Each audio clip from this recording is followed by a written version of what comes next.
What's up, everybody, and welcome back to the Outfielder Podcast, episode 119, presented by Sensibly Loud Media. I am your host, J-Mac, a.k.a. Founder Numero Uno, and I'm joined by my co-host, Mr. Popfly himself, Founder Numero Dos, Ben. Eat a boatload of crow. Baseball. Ben, what's going on, man? Hello. I seem to be emerging from a nice bowl of crow chowder. I don't know. That sounds gross. Let's see who's in the kitchen. What's our resident cook up to today? Let's get those fancy pizzas going on. Ladies and gentlemen, now batting cleanup for the Outfielder Podcast, number 3, the Great Sambino. Sam, welcome back. Hi. How's it going, man? It's going. You know, it's just says it all. It's just, yeah. Get somebody else to talk. All right. So, speaking of other people to talk, we just had the bold proclamation that they do not have a yard. Who is that doesn't have a yard? Well, I'm glad you're here because you're about to find out.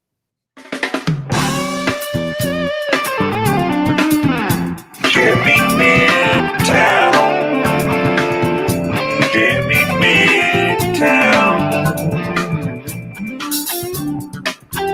The man loves the Mets better than the rest. Jimmy Midtown.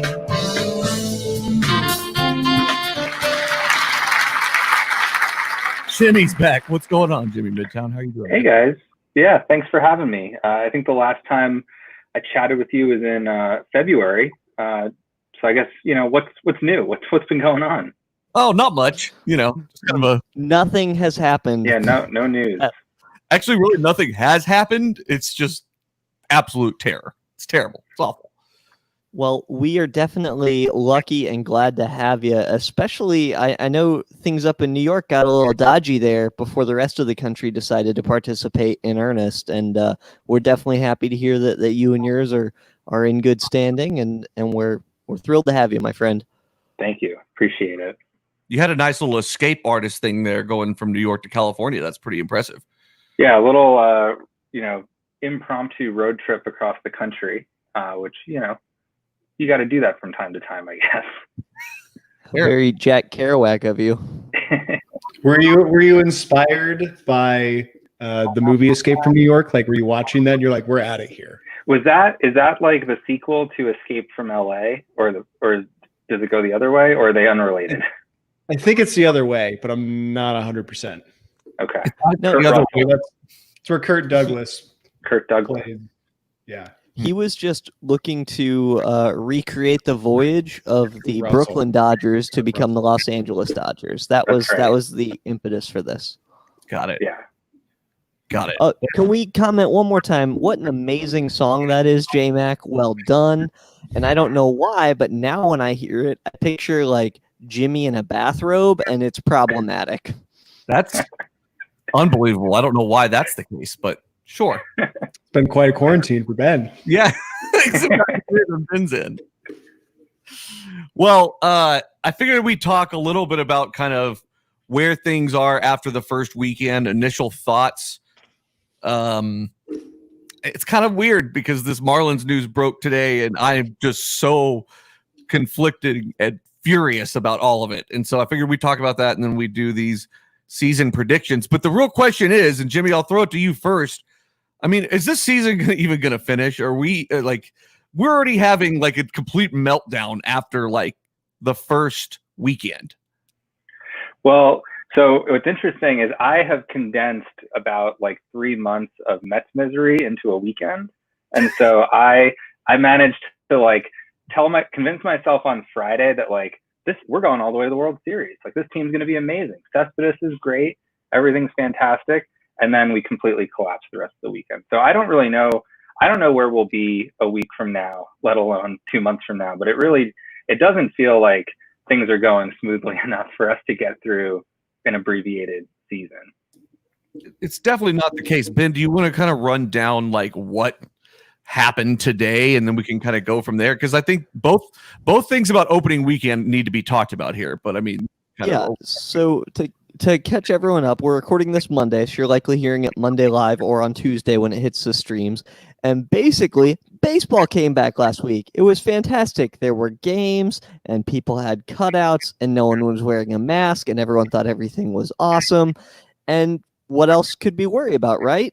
Except today, the Marlins and Orioles game down in Florida and the Phillies and Yankees game in Philly have both been postponed due to additional COVID testing. So basically, I don't have the exact figures, but like 15 Marlins players or some stupid number, 6 Marlins and 3 Phillies. Basically, everyone's getting a contagious virus that no one could have at all saw coming. And who knows what's going to happen. That's the most amazing part is it's all, like nobody saw this coming. Nobody said it. Nobody said this was a bad idea. Well, I think they should just cull the East. Like, no more East. Sorry, Jimmy. Like, no Yankees, no Phillies, no Mets. And just see how the West and Central go. Isn't that why they Honestly, that would be fine with me. Yeah, honestly, the Red Sox lost 2 of 3 against the Orioles this weekend open. This is an Orioles team that in the last 2 seasons has lost a total of 238 fucking games. And I'm not confident how it's going anyway. So you know what? I think that's a good idea. Just hack the East off.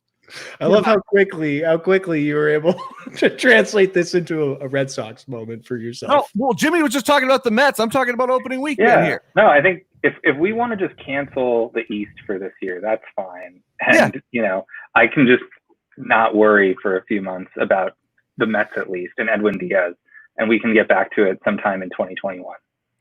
And I'm really mostly concerned that my cutout makes it through the season out there in Oakland. That's what I'm most concerned about here. Which, by the way, I have now watched more games played in Oakland than I ever have any other game in my life trying to find your cutout. And while I haven't found it yet, there was a horse cutout that I saw yesterday and sent you all a picture of. What is going on in the East Bay area? So I have the actual location to see. So Jimmy, just so you know, I bought one of those cutouts of myself and put it out in the outfield in Oakland. Well, I didn't put it out in the outfield. I uploaded a picture and they put it out there. But I have the location and everything for where it is. We just need to find out exactly where that is, like whenever they're panning on the camera. Jimmy's either very unamused or very frozen. Very frozen. I don't think he's that unamused by it. He is very unamused by us. We were going to ask him to pick it up on his way back from California, but I guess he wasn't getting cell reception. Yeah, that would have been 10 hours out of the way. All right. California is only the 3rd largest state. Yeah, I mean, it's just a little detour, I think. He could have made it. Hi, Jimmy. Welcome back. Jimmy's back. Thanks, guys. You just wanted to hear your song again, didn't you? Is that how it works every time I come back into the chat? No. Oh, okay. Sorry for the podcast listeners. We lost Jimmy live for a second. So I bought a cardboard cutout of myself that's out in the field and outfield in Oakland, and so we've been looking for it for the last 3 days. Ben, I agree with you. I've actually watched more Oakland baseball in the last 3 days than I've watched in a couple of years. Yeah. I like watching the A's. They're probably my favorite in-division team to watch. They have really good announcers, and also I've just spent a lot of time in the stadium. So anytime they're at home, I don't mind watching an A's game. It was always on in the background when I lived out there, so it's kind of like home. See, here's the problem is now that I'm just on the hunt for the cutout, I'm tuning out the baseball part and just tuning into the commercials, which is supposed to be the other way around. So where's Waldo? Actually rewired my brain in 2 days. It's amazing. That's like me with the Super Bowl. I'm not going to watch it. I'm just here for the commercials. It's fair. It's absolutely fair. Well, we're going to find it. I hope we find it. I don't know. You have a couple of details about the Marlins story. We'll go back to that for a second. So they essentially found out that they had a couple of negative tests before they were playing yesterday and went ahead and played anyway, which is insane. And they contaminated the Phillies locker room while they were there. Since they had a bunch of positive cases, they contaminated the locker room there, which Ben was talking about the Phillies and the Yankees game being canceled or postponed today. That's those are the kinds of things that we're already looking at. We're 3 days into this. And the fact that it was up to the Marlins whether or not they got to play after the positive test is like, It's crazy. it's not okay. You're not allowed to decide that. Like, Right. when it comes to other people's public health, you are not allowed to make that decision as an organization. How many times do we need to reread Upton Sinclair's The Jungle to know that businesses policing themselves tends to not serve the public very well? It was something like 113 pages of protocol, but there was no breakdown of what to do if you have people on the team test positive. How is that possible? Can I answer Ben's question? I'd say at least once more. All right. Glad you went back to that. Fair point. Thank you. But once again, how is that possible? How are you letting, and Sam, you and I talked about this specifically whenever we were looking at the guidelines of how this was going to get started. And it's like, how are we supposed to sit there and trust that every team is going to abide by guidelines when it's in the best interest of the actual team to play games to make money here? Like, and my favorite part was the fact that they were claiming people off wires today. I'm sure those players were just loving that. Thrilled to be next to Alcantara and Miguel Rojas, who are like sick. I'm going to pretend to not see my phone ring on that one. Yeah. It's an unbelievable scenario. So Sam, how long do you think this lasts? Well, I was really hoping we'd get like through 2 weeks or so before something like this were to happen. I mean, if you lose the 4 teams that they're talking about, that's the Phillies and the Yankees. They're big market teams. And then the Marlins and the Orioles, kind of 2 small market teams. I don't know. Like those 4, it doesn't work without all those teams. You can't like restructure everything so that it makes sense. Right. And you can't just like have, so I know that you can use like winning percentage to seat the 16 teams in the playoffs, which is absurd. But like, you can't just justify that for one team having, played, 60 games and one team playing 50 games. That's just not, there's not enough time to postpone games here. Right. So that's kind of where I was aiming. I mean, if the Marlins, they postponed today's game, they've already postponed tomorrow's game. They're very likely going to have to keep postponing games until they can get the all clear or pick up like all the minor league players that don't have jobs to come and play. I've got to think that like at a certain point, if you postpone 5 games, there's no more buys. There's no more like off days. There's only so many double headers that you can make up. They're probably fucked after like 6 games. They can't make that up and they're out. And then the whole house of cards collapses. We're going to go back to like little league rules and just play 6-inning games to try to get everything in by the end of it. It's going to be like a quintuple header, but it's just actually like whoever throws the first strike wins. And it's just going to be like the season is just such a joke. It's there's no way it's going to finish. I really thought last week we talked about it on the show. I really thought that if they started it, that they would power through and really finish it out. But I do not think that by any means anymore. Well, so that's where I completely agree with that.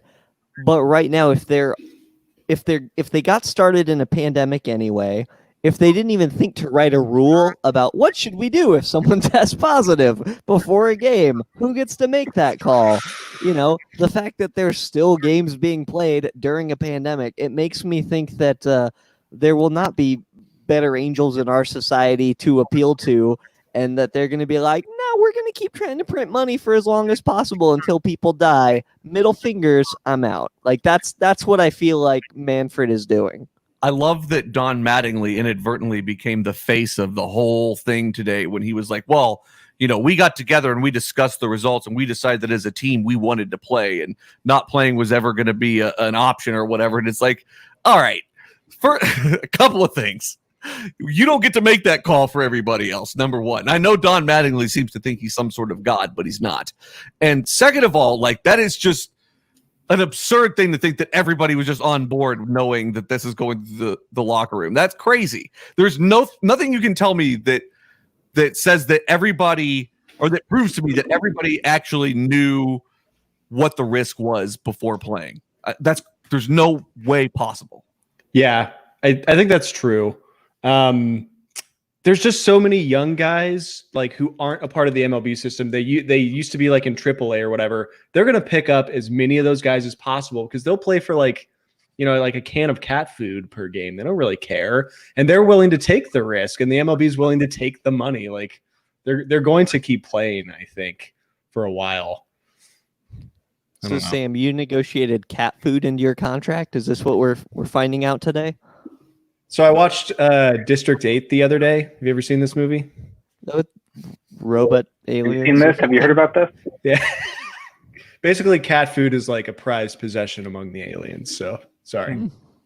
It's a good thing I got a lot I of guess it. just one other thought though, like I'm not convinced that just like trying to barrel through this and giving half your teams a potentially deadly virus is like good for business. Like if the argument is like the business is going to win out, like I think it's probably pretty bad if you look like the league that like just gave most of your players a disease.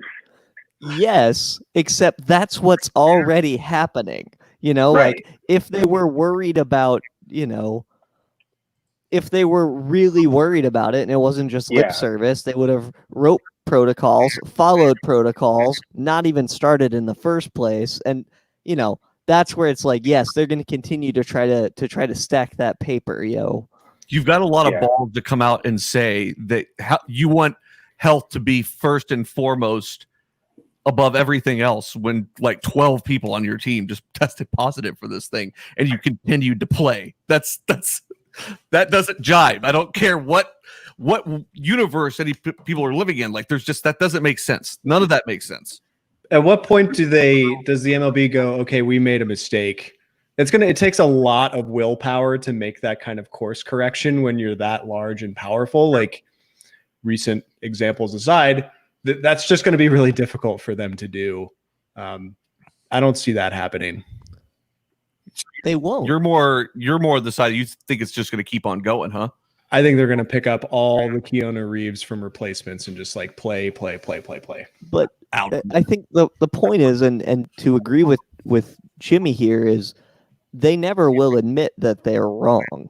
Even if in 5 days we find out they're taking a 3-week hiatus, they'll still be like, nope, we absolutely did the right thing with our July start date. Like they will never do anything that admits any semblance of culpability. It's a good point. It is a very good point. And that's what you will see it just sort of wind down. It'll be put on pause and then kind of kick down the road indefinitely until whatever. I mean, at some point, I guess you make the call or whatever. But I mean, at that point, I don't know if it'll matter. I saw that ratings have been obviously through the roof because people are absolutely starved for baseball or starved for sports and live entertainment in general. So, I mean, you're obviously going to have that pop. I mean, we seem to have spent all weekend collectively watching the A's. But, I mean, I popped on a lot of different games all weekend. I did too. I watched a surprising amount of Dodgers baseball because I was super excited. So I was up and I watched Dodgers Giants, like both of the first 2 games, like in full. Because I'm never going to stay up late and watch that shit again. Ever again. No, that's just true. What about you, Jimmy? What was on your baseball watching dance card this weekend? I watched some Dodgers Giants as well because it was the Yankees Nats and Dodgers Giants were the first night. So I watched most of both of those. Maybe not all of the Dodgers Giants one, and then I watched all the Mets one or the Mets. I watched all the Mets game Friday. Then I got kind of drunk. And then Saturday, I watched them blow it on Saturday. I was around for that, and then Sunday didn't even bother. And then he's like, then I got drunk again. Yeah, and then saw they were down 14-1. I was like, glad I didn't get invested in this one. Season's over. It got out of hand a little quickly on them. That's for sure. So Friday night, were you like texting and calling your family like, this is the year, y'all, the Mets are going all the way? I was all in. I was on the bandwagon. I packed my things. 59 more games. Yeah, going 60-0, and then, oof. Jimmy, what was the Cespedes thing that you texted me? I forgot exactly. It was an incredible fact. he has home. What was it? He is. Let me look it up. Make sure I get it right. Give me one sec. Here. Is this about the Cy Young thing? No. This is yeah. No, this is an unbelievable situation given his recent things that have happened to him and his strange so far Mets career. So this is unrelated to the boar incident on his ranch? Tangential, I'd say. He has homered in his when he homered on opening day, he had homered in his last 3 games, which were July 2020, July 2018, and May of 2018, which I had sent to Sam too. And then he also was one of a few guys to homer in back-to-back games that many years apart. But all the other guys who had that, they like served in World War II. So like a little bit of a different dynamic there in terms of one guy got murdered by a boar, and the others, were in the Greatest Generation. So whatever. Some good dichotomy there. Yeah. Really comes full circle and shows you the absurdity of 2020. Ben, I saw something today. So nobody came out of opening weekend undefeated. And I think it's like the first time since like the 40s or something like that. Is that true? Yeah, I saw some stat line, but I don't have that exact figure. I don't remember the last time that even in this pod, sometimes people are going 6, 7, 8, 9 games in our 3-year run so far where before they give one up. So, I mean, it was definitely something else. Yeah, that's for sure. Well, it was a weird opening weekend. It seemed like fun. What did you guys think about like crowd noise being pumped in and all that kind of stuff? Because I'm dying to know what you guys think about that from the Rangers' perspective in a brand new. So I'm into it. I think it's fun. It's probably good for the players. It they'll pump it up at the right moments, like when it's full count against your opponent or something. You're in your home field. That's great. The whole sound thing it makes sense. Like that just makes it a more natural ballpark state. What I hate, unrelated to the audio, is the foot on TV. They will use MLB the show spectators and artificially put them in the stands in certain shots. Have you guys seen this? No, you got to find a picture of this, and we'll throw it up on the screen. Oh, I'll find some video of this. It is haunting. It is haunting and really weird. So, is this the thing that uses like Nintendo 64 graphics to put people in? Pretty much, yeah. Oh my gosh! All right, we're gonna see this. Yeah, we're gonna take a look at this. looks like we're watching Ken Griffey Jr. Baseball Club or whatever. I think for me the sound effects, like, I agree with every point Sam said, but I do wish that we could just hear what all the players were saying and hear them chirping at each other and hear them giving each other crap. Did y'all see Derek Holland get ejected? No. Okay, so not only was he ejected during the game, he wasn't in the dugout, he wasn't on the field, he was in the bleachers and like disagreeing with what the umpire was saying, and the umpire was like, "No, you're out of here, man," and legit points into the audience, ejects Derek Holland, and that's whenever the Pirates manager came out to have the confrontation, is because he initially called Holland the wrong name and ejected the wrong Holland. Oh, and so no. it was like a whole cluster mess about it. That's incredible. I didn't realize he still played baseball, to be real honest with you. In Pittsburgh. Interesting. I feel like we're going to see more of that this year because everyone can hear what everyone else is saying. So there's going to be a lot of like testy back and forth and people taking slights that they otherwise wouldn't have heard in previous seasons.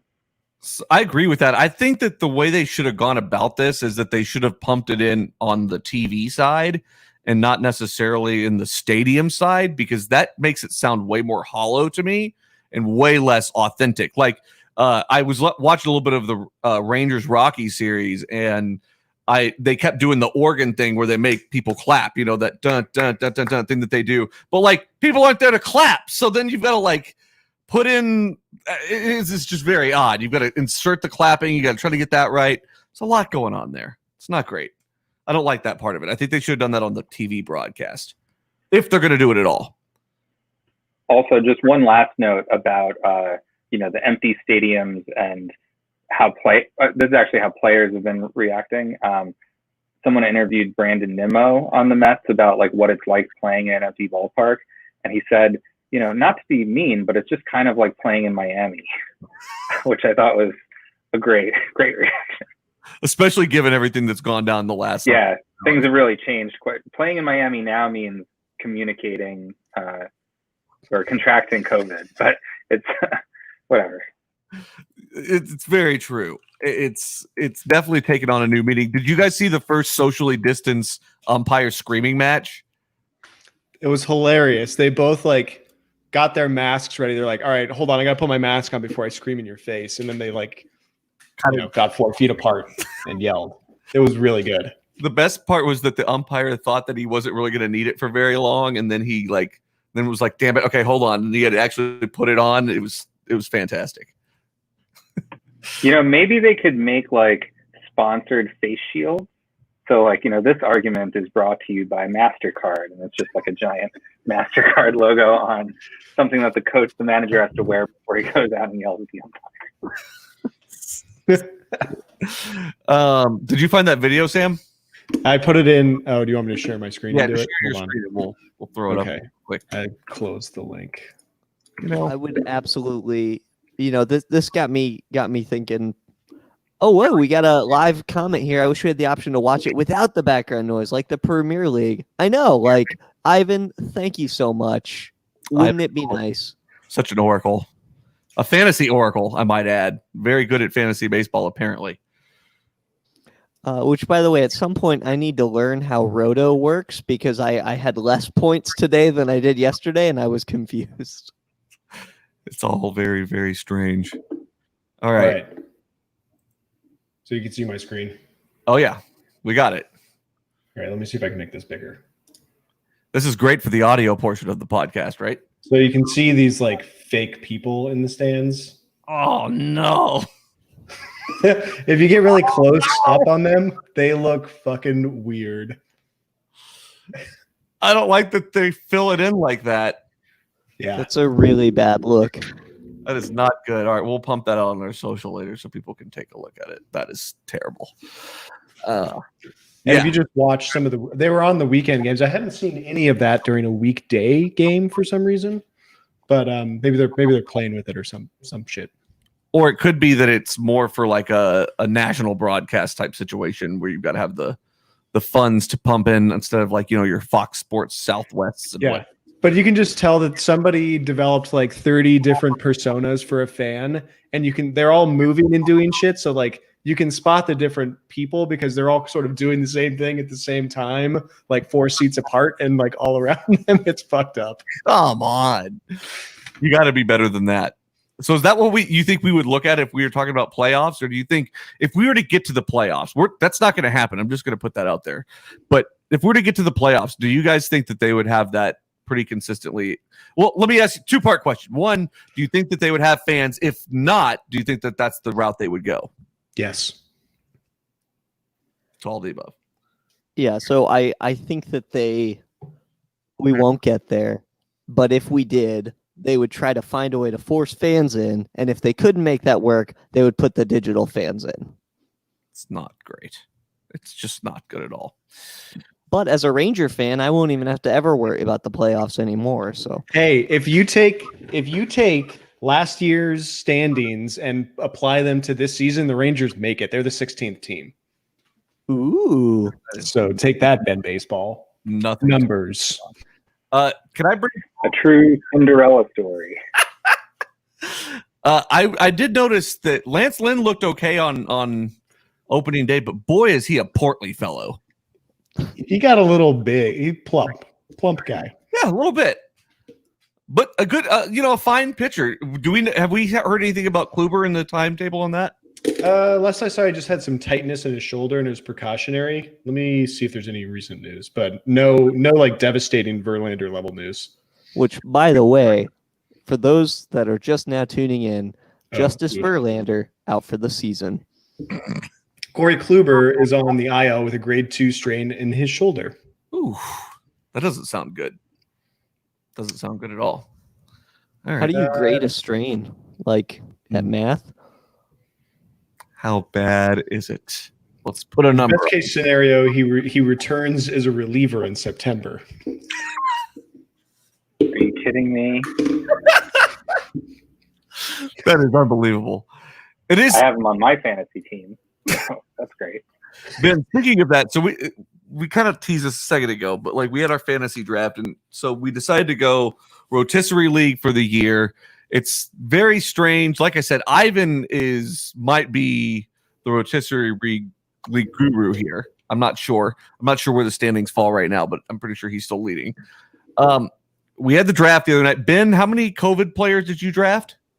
Too many. Come on. I heard Too 2. many. I think that I think the number got up to 4. Is it 5? Pretty sure I don't even know. it's not good. I've got one too. Jimmy, where'd you fall on that? Jimmy just picked up Adam Ottavino. Like he's definitely on the draft right this second. Yeah, I just went and did that like this second. You know, I don't think I have any COVID people at the moment. That's what I'm at least I'm hoping. I don't know. COVID folk. Okay, well, we'll see how it goes. I don't like how it's shaping up so far. The only one of us that's in the top 5 is me. I mean, I'm number 3. I was in. So the points are weird, Ben. I was in 10th place on Saturday, and I'm in 3rd right now. So there's hope. It's still early. Ivan's weighing in real quick. It's all luck, I promise. I don't know. His team is nasty. I think he might be snaking us here. I don't trust it. He's sharking us at foosball. Yeah. Where he pretends to be bad. All right. Any other grievances? Anything we need to file before we get into predictions? Anybody? No? Nothing? I mean, I have tons of grievances, but none necessarily baseball that aren't politically affiliated. Okay. That's fair. Well, let's do some predictions then. Sam, do you want to kind of lead us through the format of taking notes of how it's going to happen, or how do you want to do it? Yeah, I'll give us a rundown. I don't think anything's really off limits for these predictions. In previous seasons, we have gotten really, really granular and said, choose the assign the amount of wins to each team in each division, pick the division winner, pick the DS winner, wild card, CS, World Series, all that stuff, like by number of wins. So we're not going to do that this time because, well, during a 60-game season, it's kind of hard to judge what success looks like, and because that's just like not a lot of fun to talk about. So you're certainly welcome to throw out predictions like that. If you want to say that the Baltimore Orioles are going to win all 60 games, you'd be wrong because they've already lost 2. But have at it. Go for it with that sort of prediction. I think we're aiming more for predictions around maybe like some off the wall stats or overall season predictions. Like, for instance, my season prediction is we will get all the way through this. Okay. Interesting. And I think they're going to just like fucking just power through, huh? Yeah. So to be clear too, if we get to the postseason, if we get to like September and we're looking like we're going to have a postseason, we will do predictions for it. Because the thing is, 16 teams are making the playoffs if we get there no matter what. So like that's not really, I mean, that's more than half the league. So you can really kind of bet on who's really going to be in and who's going to really be out here. Yeah, I think if we get that far, we should do predictions like with the 16 that would make it at that point, and then we can say who would make it further down the trough. Yeah. But yeah, I mean, I really think that there's no stopping this train. They're going to draft all and pick up all the guys from the minor league system to get through this. I don't think they have the willpower or the shame to say like, oh, oops, 4 days in, oops, we fucked this up. They need to like recoup their startup costs, and I think that's going to take the whole season. Or the shame. I love it. So it's going to be like a stopgap year. Like, oh, there's a gap. Just grab someone, and it's going to be like Jimmy Midtown relief pitching. Well, I was going to ask if you got a phone call from the Marlins and they said, "Hey, we had a little incident. Can you come play left field for us?" Would you do it? How much would they pay me? I think That's the question. Oh, just pro bono. No way. Okay. I don't think I would have done that before COVID, to be real honest with you. Oh, I would. It's Absolutely. though. Put on that uniform and call me a fish. I'd do it, but you got to pay me for it. I mean, we may get to a real situation where we have to play your game against Sam Marlin or politician. I mean, Marlin or Big Fish politician. yeah, one of the two. It could happen. I'm on board. I would say that we also have to make a prediction of what our team is going to do. Okay, that's fine. All right, Jimmy, do you have any takes right off the bat that you want to lead us off with? Do you want to start with the NL East, which is the only thing that I have any knowledge of? Sure. Okay. Yes. So I think the way this is going to shake out is it's probably going to end up being Braves, Nats, Mets, Phillies, Marlins don't finish the season. How far did the Marlins get? You're A gonna lot like DNF last like a year. race. Yeah, I think they end up coming back from this. They play like another 11 games, and then they finish the season 2-9. Okay, that would be, first of all, incredible for the record books. Incredible. I kind of like that notion though. If you're a team that's not going to compete, not going to be good, decimated by injury, it'd be awesome if you could just opt out.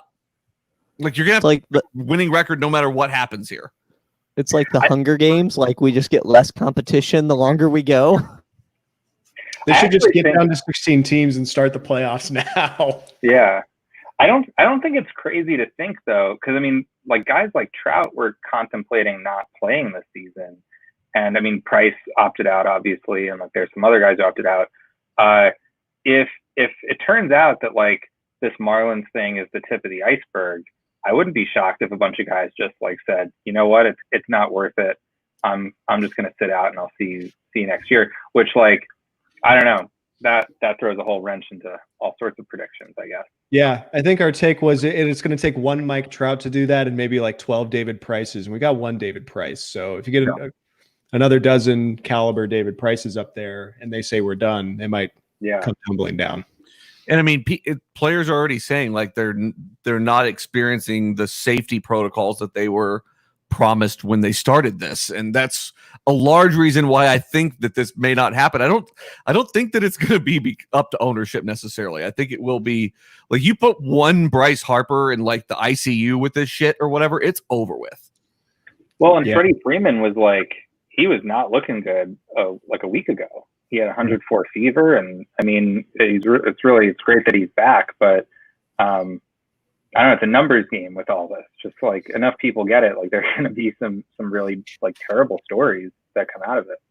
So do you think that players would opt out and then management would say like, all right, out of an abundance of concern, we're now going to shut down the season, and we did so good by doing so? Absolutely. Please congratulate us.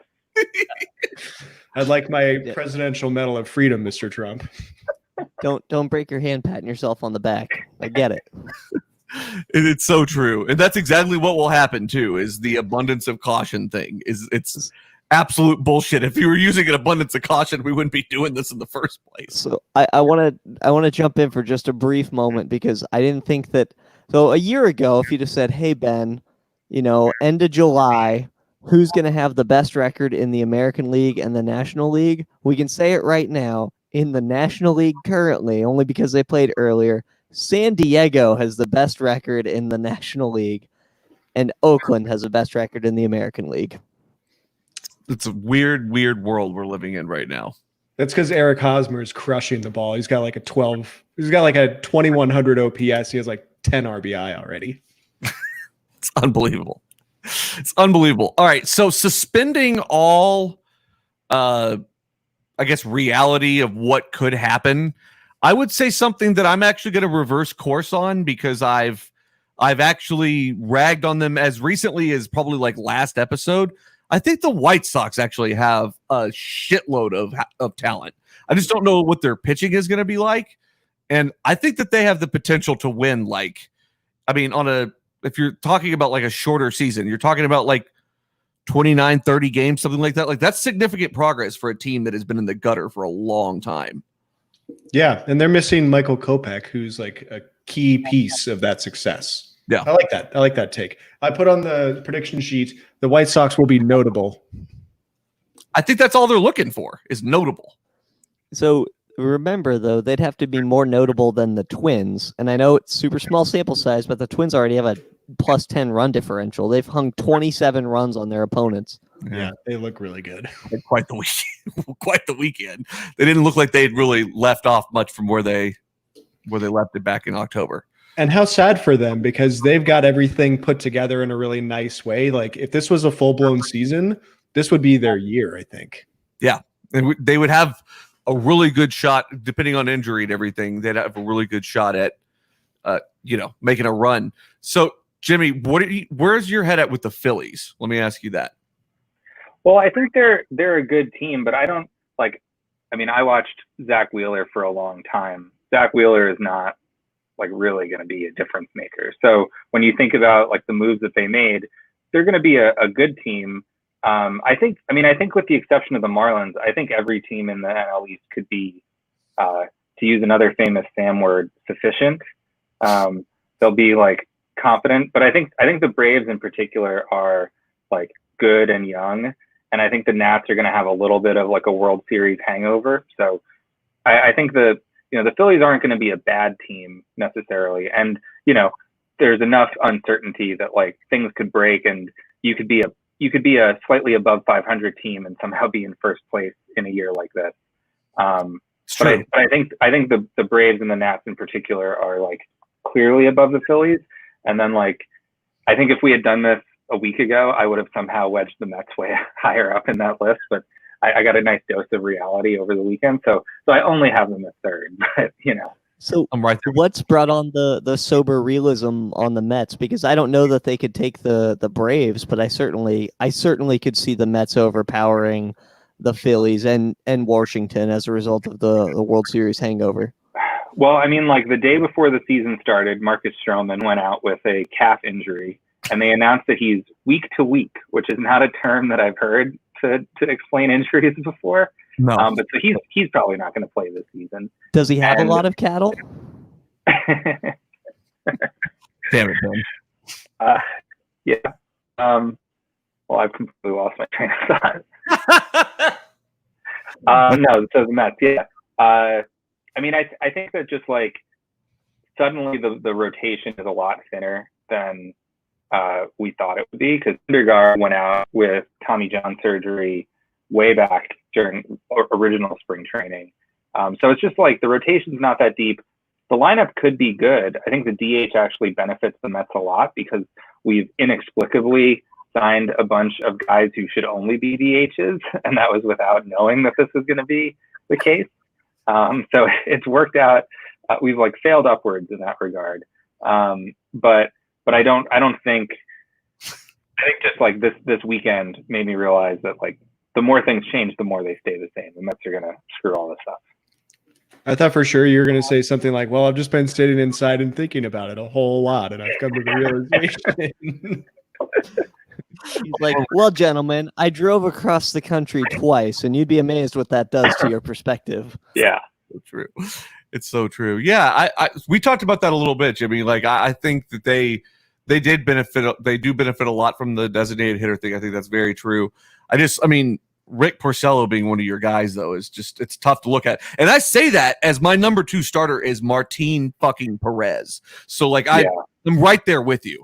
I understand. How'd he do? Not good at all. Terrible. But we went into spring training thinking that he was going to be competing with Michael Wacha for the 5th spot. That's a very different place than having him be your 3rd starter. Yeah, the Mets are like really good at signing guys who were good 5 or 6 years ago, and then like forgetting that part of it, that it's not 5 or 6 years ago. Yeah, that'll happen. It's also how I draft in fantasy. No, I'm actually really happy to have both of you on, because I didn't think we would ever get a chance to have you both on the same night where the Mets and the Red Sox are playing. Like, I'm so happy we haven't had a fisticuffs so far. It's true. It is very true. Yeah. I don't. But Justin and I share a mutual disdain for the Yankees. So it's kind of an enemy of my enemy is my friend situation that we've got going on. And if I have to choose a New York team, obviously it's going to be the Mets any day of the week. That's a given. Yeah. And I would choose the Red Sox if I had to choose a Boston team. Yeah, I mean, they make it pretty easy. It's not very confusing. I mean, yeah. Jimmy's like, go Bruins, I guess. Yeah. Ben, what do you have on the take list? Man, I mean, it's so much because anything can happen. Like, I feel like the Dodgers, they were slated by the people over at 538 to have like a 30% chance or something ridiculous at the beginning of the season a true season of winning the World Series. But with the expanded playoff roster, I mean, they still are a strong team. But once again, anything can happen. And we've never started at parity in late July. So it would not surprise me if a team gets hot or if the rebuild happens to hit like what y'all were talking about with the White Sox.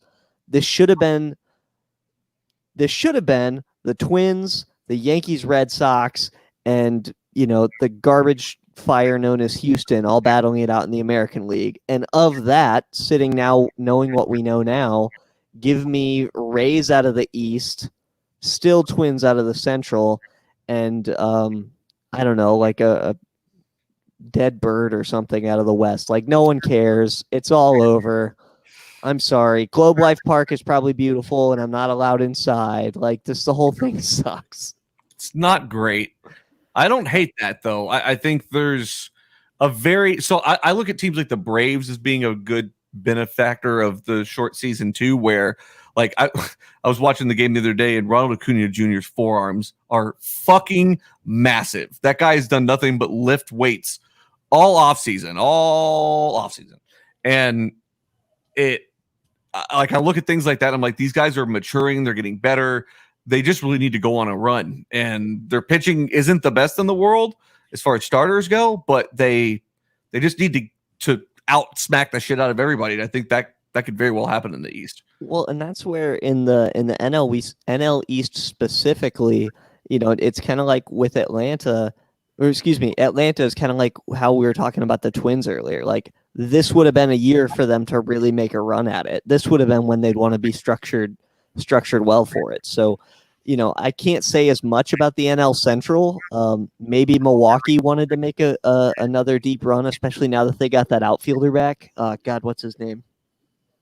Oh, yep, right down this memory loss hole. Anyway. Teams like Atlanta, Milwaukee, etc., are just not in a good spot, and you have people like the Padres who can do their best, to make a real impact. True. Sam, where are you at? What's your next prediction? Yeah, so this is all presuming that we get through all 60 games. Just at the rate of home runs, there's been a lot of them. I think there'd be over 5 guys with 20 home runs. Wow, that's interesting. 5 guys with 20 home runs or more. It's a lot of home runs. Would your guy? I think they juice the ball. There's a lot of guys hitting home runs that they have no business hitting home runs already. Just in like my research on fantasy players, like I'm always quick to pick up some guys who are doing pretty well. There's some people who are hitting home runs, they don't have any business doing it.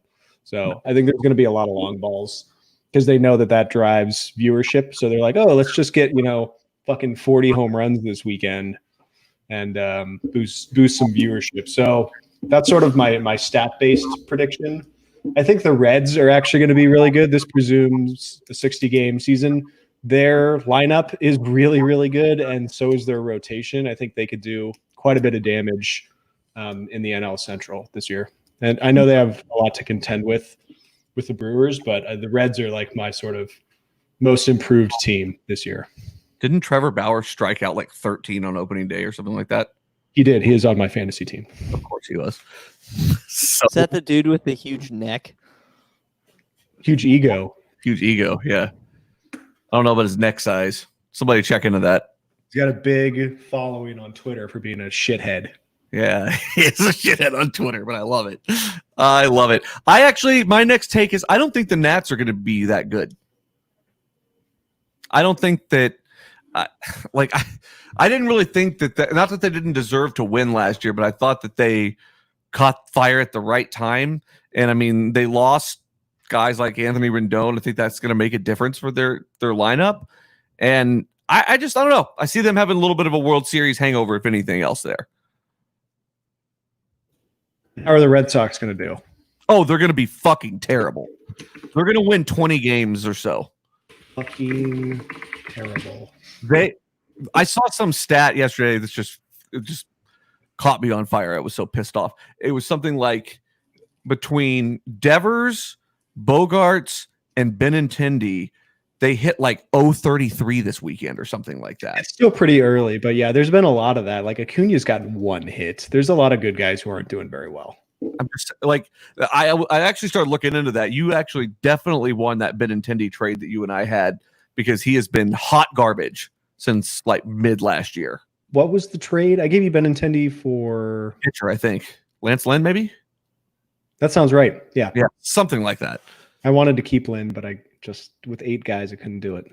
He's a heavy cat. You're good. You don't want him weighing down your roster. Likes the heavy cream in his saucer. Well, we know what a fan Sam is of cat food. True. We've already been over that today. What other takes do we have? If I could throw out a statistics take like Sam, I'm going to predict we're going to see a record high in errors per game.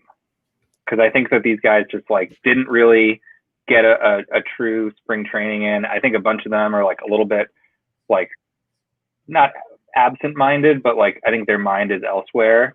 And I wouldn't be surprised if this is just an incredibly floppy season end to end. Maybe their mind is on the global pandemic that's happening around them. Maybe. Sure, priorities, I guess. Just the thought. So, would you pick a specific team, or you think just across the board we'll see more errors? I think if you took average like number of errors per game across the league, I think it'll be like significantly higher than last year. But what team is going to be comically bad because of errors? Who's it going to be? It's got to be somebody. I hate to pick on the Marlins, but I kind of want to pick on the Marlins in a lot of ways. Well, they're comically bad at testing for COVID. No, they're good at testing. They're just not good at what they do with the fucking information. Who has the worst defense? It's going to be worse, like compounded worse on that team. I think it could be the Angels then, because watching Shohei Ohtani go out and get not even out of the first inning yesterday was brutal. Brutal. Is he a bad fielder? I don't really know, to be honest with you. I don't trust the Angels as far as errors. That's good. Yeah, I like that. I'm going to say the Angels on the number of errors. That's where I'm going. Let's see. What else? I'm trying to think. I feel like I had another couple written down. The Rockies are out there toting Daniel Bard like he's the next coming of genius. Jesus, that guy hasn't played in fucking Major League Baseball since like 2012. So love that little rocket train there that we've got going on. Well, and especially because it's rare that you hear someone, quote unquote, gets the yips and then comes back. Like that's something to where, they basically retired. Oh, and they just struck out 7 MFer, like I love the story. Hate that it was against the Rangers, but definitely happy to see it. It's true. I think the Astros are going to be just as good as they have been, to be honest. I think this whole no fan noise, no booing, all that shit works out perfectly in their favor. And nothing makes me more angry than the fact that they're going to get an actual pass on this thing. Yeah, but they lost Verlander. Like, you can basically call your bullpen like dissolved, right? They're going to have to like carry a huge amount of innings, much more than before. If they want any Red Sox starters, they could take them. Well, they have a good pitching staff. They unlocked Garrett Cole. They could probably unlock Martin Perez. Okay. You think? Okay. So in response to the question y'all posed a minute ago about who was the worst defense last year, the team, I couldn't find true defensive numbers, but the team that gave up the most runs was the Baltimore Orioles. So would you see them getting comedically worse? They were tanking, though, so they're not going to get worse. I don't think they get worse either. They looked okay the other day, but the Red Sox were terrible. So I don't really know how to compare that. So more to come, I suppose. Actually, like speaking of tanking, wouldn't this be a great year to tank? Because like it's a tough year, and like it's only 60 games, and you're not going to lose out on ticket sales if your team's terrible. So why not just like mail it in and try to get a really good draft pick? God, that'd be so great if this was just like an absolute race to the bottom for everybody. After all We this, should keep like an eye on this. the plot of the producers, but for baseball. We should keep an eye on this and see like a team that's just like fledgling and then maybe starting to tank a little bit. hey, if it wants to be my team, I'm good to ride that. I just want to make sure that my cutout out in the outfield in Oakland makes it. That's all I'm looking for here. I think we need more Broadway references in this podcast, Jimmy. That was fantastic. Thanks. It really was. We need to broaden our horizons here because I have a feeling we're not going to be talking about baseball for too long, unfortunately. He's going to come in next episode and be like, so I want to tell you how Baltimore is like the plot of Annie Get Your Gun. So we're going to be like, wait a second. Sam, do we have a quick KBO update? I can pull up the standings. I checked yesterday, and the NC Dinos were still up by 5.5 games. Okay. Actually, before we do that, real quick, do we have any other predictions we want to get out there into the world? I have a quick one, and that's I think I said this on a couple episodes ago. I think pace of play will be increased. Like the time, average game time will be down because there's no like fans getting in the way. There's just they just want to fucking get it over with. It seems like. So I don't know. We'll see if that plays out. And so KBO standings, NC Dinos are 44-21. It's a 677 win percentage. They're up 5.5 games on the Bears, who are 40-28. Then we got the Kia Tigers, the Kiwoom Heroes, the LG Twins, and then the bottom team is the Hanwha Wyvern. Oh, sorry, the Wyverns are SK. They are 24-44. They're 21.5 games back, Ben. That's tough. Jimmy, I should have worn. I got an NC Dinos shirt because I've been watching a lot of Korean baseball. And it's just a picture of a dinosaur holding a baseball bat. It's pretty cool. I think that really my team's just getting ready for the 30 for 30. Gotta be. It's gotta be. It's the comeback story of a century. It's gonna happen. Except not at all. Well, if you like what you're hearing, make sure to check us out. We are at sensiblyloud.com. Huge props to JMac for producing this and most every other episode that we do here at the Outfielder Podcast. I want to give massive, massive thanks to our boy Jimmy Midtown, flying in all the way from Hell's Kitchen, Manhattan. Boy, are his arms tired. We are happy to have you, sir. Y'all, wash your goddamn hands. Wear a mask. We want to get back to baseball, and we need all of your help. So please do the damn thing. Please, I'm sick of asking. We want to thank everyone for tuning in to episode 119 of the Outfielder Podcast. We'd like to thank all of our fans, Sensibly Loud Media, our sponsors, and those with the sharp eye to keep the runners close. Grounds crew, please keep patrolling that outfield. Big ups to Kevin Towers. Don't text and drive, and we'll see you right back here next time on the Outfielder Podcast. Get to what you now.